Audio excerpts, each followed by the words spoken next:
Welcome back. Former President Donald Trump is due back in the Manhattan courtroom later this morning as his criminal hush money trial resumes after being off yesterday. Today could very well be the trial's last day of testimony as the defense continues its cross-examination of former Trump lawyer and fixer Michael Cohen. An NBC News source with direct knowledge of what to expect says the cross-examination will focus on Cohen's past lies, including some under oath, in an attempt to discredit his testimony. Cohen is the prosecutor's final witness, and they are expected to rest their case after the defense is finished. Trump's team said earlier this week it may not call any witnesses. Trump's attorney Todd Blanche told the judge he was unsure if the former president would testify in his own defense. Trump has said previously that he wants to testify, but there's real skepticism about that. Blanche started his cross-examination of Cohen on Tuesday, where he focused on the lawyer's motives for working with prosecutors. Quote, "I was looking for a reduction in the home confinement portion, not just in this, but in the work I was doing," Cohen said.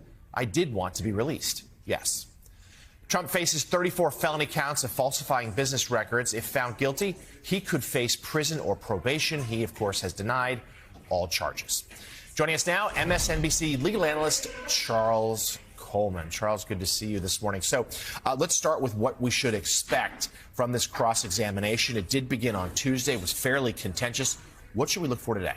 Well, the truth is, Jonathan, I'm not quite sure because Todd Blanche has been all over the place. I do expect that there are going to be myriad attacks on Michael Cohen's out-of-court statements and some of the things that he has said under oath in court in testifying, both to Congress and during the trial that left him going to jail. I think ultimately those are the things that the prosecution is going to seek to zero in on to try and, again, damage Michael Cohen's credibility in the minds of jurors as someone who should not be believed. And you think Cohen has done a reasonably good job so far? Surprisingly so. He's been extremely composed. He has not necessarily gotten into a space that has been overly combative. He's defended himself, but for someone who we've seen over and over again seem to be all over the place, he has stuck to the script fairly well and I think done a really good job on the stand. So let's spend a minute or two now assessing how the prosecution has fared to this point. This might be their last witness, and there have been some talk of maybe having a FEC expert come on one last time. We're not clear if that's going to happen or not. But in your estimation, do you think, first of all, do they need another witness, or do you think they've done a good job proving their case? They've done a good job. I don't necessarily know that I would have ended on Michael Cohen. I think I would have stacked the order a bit differently. But at the end of the day, the case you have is dependent on the facts that you're working with. I think that the issue that the prosecution may have is that this is a legal theory that is a little bit complicated. Hush money, hush payments, those are not illegal. NDAs are not illegal. So explaining to the jury exactly what Donald Trump is being tried for may ultimately be a problem for the prosecution. But given what they have, I think they've done a solid job. Okay, so let's talk about the defense's strategy.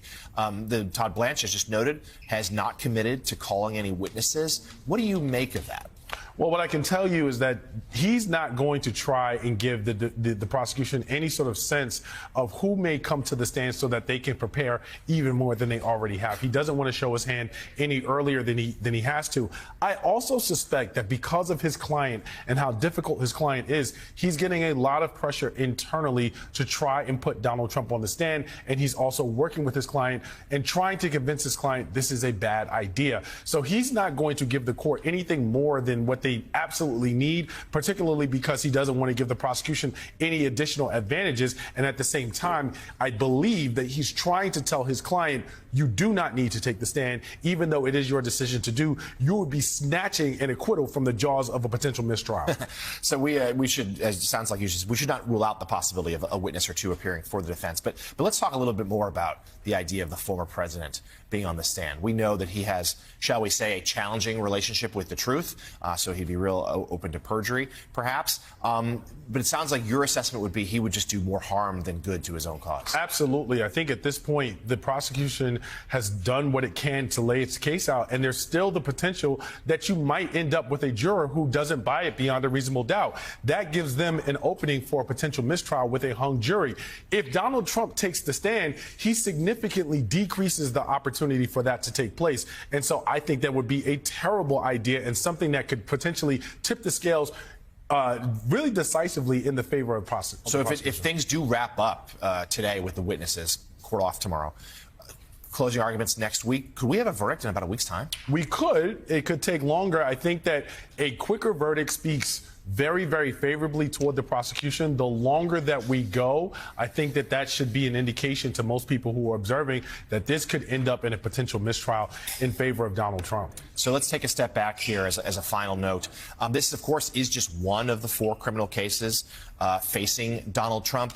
But is it your estimation, and we're still waiting to hear from the Supreme Court, but is this going to be the only one that comes to trial between now and the election? You know what, Jonathan? I have said, and I do believe that this is likely the most ever we are going to see around Donald Trump facing accountability in a criminal court of law, at least before November. Depending on what happens in the election, we will then know the fate of the federal trial, but certainly the federal trials, but certainly as it pertains to anything taking place before November, I think this is it. All right. MSNBC legal analyst Charles Coleman, thank you so much for being with us here on set. We really appreciate it.